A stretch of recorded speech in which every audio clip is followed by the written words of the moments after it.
Srimad Bhagavatam class. Canto 2, Chapter 9, answers citing the Lord's version. We're on text number 4. But first let me offer my obeisances unto Lord Shri Krishna, the son of Vasudeva, who is the supreme, all-pervading personality of Godhead. I meditate upon that transcendent reality who is the primeval cause of all causes, from whom all manifested universes arise, in whom they dwell and by whom they are destroyed. I meditate upon that eternally effulgent Lord who is directly and indirectly conscious of all manifestations and is yet beyond them. It is he only who first imparted Vedic knowledge unto the heart of Brahma, the first created being, and through him this world like a mirage appears real, even to great sages and demigods. And because of him, the material universes created by the three modes of nature appear factual, although they are unreal. I meditate, therefore, upon him, the absolute truth, who is eternally existent in his transcendental abode, and who is forever free of illusion. Lord Shri Krishna ki jai.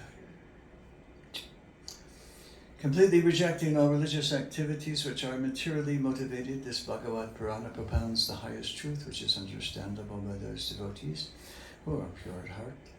Highest truth is reality distinguished from illusion for the welfare of all. Such truth uproots the threefold miseries. This beautiful Bhagavatam, compiled by the great sage Sri Vyasadeva, is sufficient in itself for God realization. As soon as one attentively and submissively hears this message of Srimad Bhagavatam, he becomes attached to the Supreme Lord, Shri Krishna. Text number 4, but I'll read back a couple.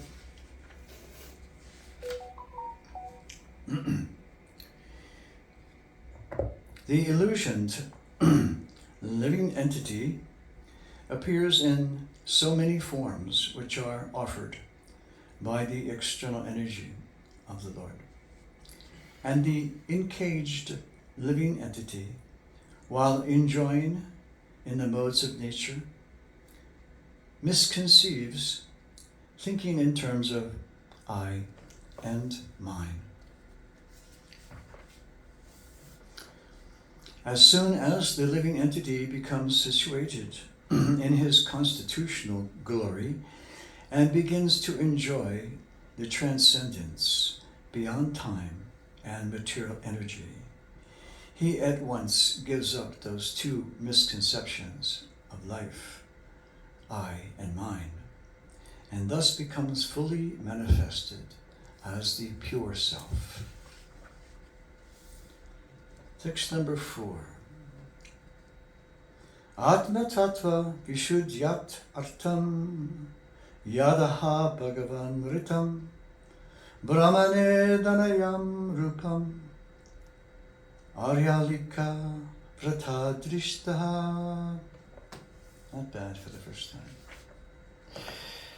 O King, the personality of Godhead, being very much pleased with Lord Brahma because of his non-deceptive penance in Bhakti Yoga, presented his eternal and transcendental form before Lord Brahma, and that is the objective goal for purifying the conditioned soul. Very important word there, the non-deceptive penance, because sometimes the conditioned soul can get into a lot of different misconceptions, performing austerities and penances for a purpose other than to meet the Supreme Personality of Godhead face to face, and therefore can become diverted on some unnecessary path and mislead people, not quite on the right path, but so there's a non-deceptive penance in Bhakti Yoga. So the idea here is that the conditioned soul has to be very honest. Honesty has to be honest with himself And when he's honest with himself, he'll automatically be honest with Krishna. If you can't be honest with yourself, you can't see your own real, let's say, fallen condition, that you are something other than a very fallen soul, then you may not be able to see Krishna face to face for a long time. Because that's the most important is to realize one's true fallen self and how we are, let's say, how we are guided by sensual desires in this material, and how we are, how we follow the path of sense gratification. At every possible turn, we can try to enjoy this material world. This is deceptive if you're trying to. This is not deceptive if you acknowledge the fact that you are fallen, and you are subject to the influences of this material nature, and you are very tiny and insignificant and humble. Then Krishna becomes attracted to you. If you can't get into that mood, it's going to take a long time. Could take lifetimes. Atma Tattvam is the science of both God and the living entity. Both the Supreme Lord and the living entity are known as Atma. The Supreme Lord is called Paramatma, or Param Brahma. And the living entity is called the Atma, or the Brahma, or the Jiva. Both the Paramatma and the Jivatma, being transcendental to the material energy, are called Atma. So Sukadeva Goswami explains this verse with the aim of purifying the truth of both Paramatma and the Jivatma. Generally, people have many wrong conceptions about both of them.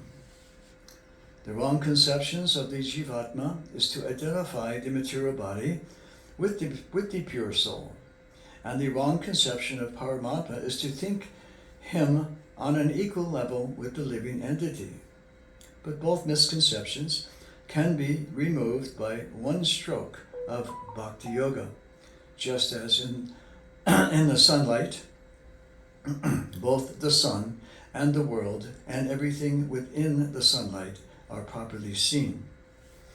In the darkness, no one can see the sun, nor himself, nor the world. But in the sunlight, one can see the sun, he can see himself and the world around him. Sukadeva Goswami therefore says that for the purification of both wrong conceptions, the Lord presented his eternal form before Brahmaji, being fully satisfied by Brahma's non-deceptive vow of discharging Bhakti Yoga.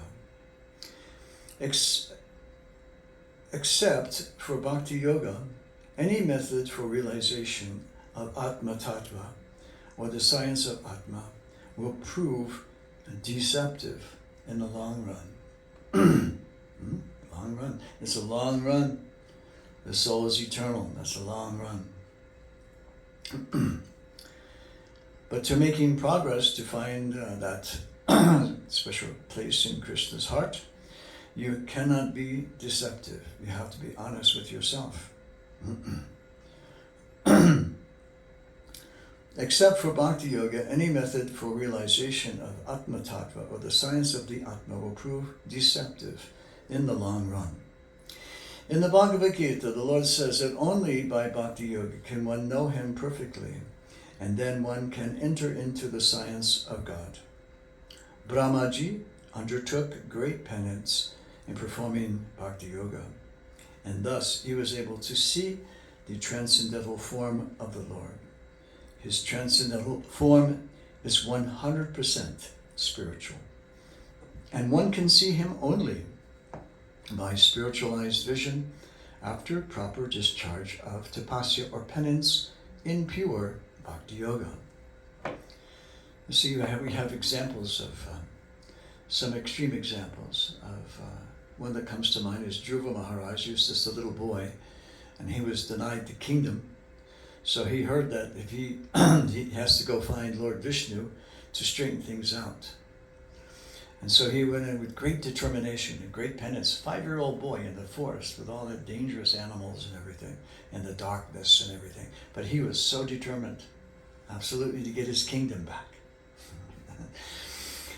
So he underwent great penance and austerities, and then finally Lord Vishnu appeared before him and showed him face to face.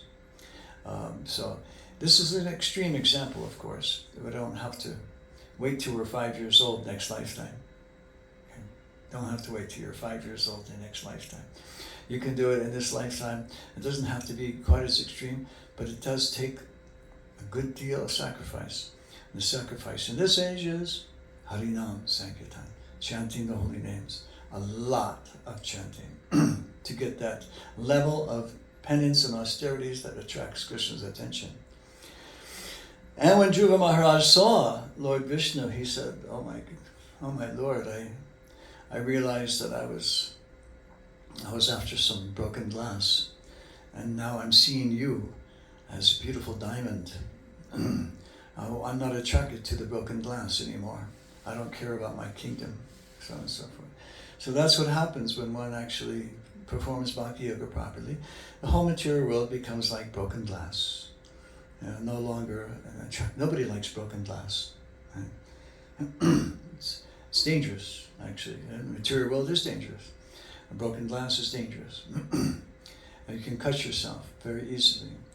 But aside from that, it just doesn't have the beauty and appeal that it once had under material conditions, material modes of nature. Simple as that. So seeing Krishna, having that darshan, takes away all material desires and leaves one only with the pure, cherished desire of serving Krishna face to face. That's all. Hare Krishna.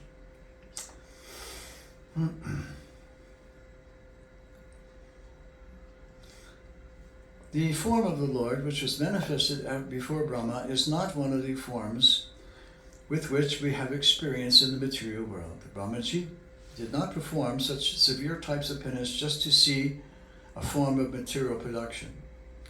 Therefore, the question by Maharaj Parikshit about the form of the Lord is answered. The form of the Lord is Satchit Ananda, or eternal, full of knowledge and full of bliss. But the material form of the living being is neither eternal as these bodies, nor full of knowledge, nor very blissful. That is the distinction between the form of the Lord and that of the conditioned soul. The conditioned soul, however, can regain his form of eternal knowledge and bliss simply by seeing the Lord by means of Bhakti Yoga. Hare Krishna. Srila Prabhupada ki jai. Is one more paragraph, we'll save that for tomorrow. Hare Krishna.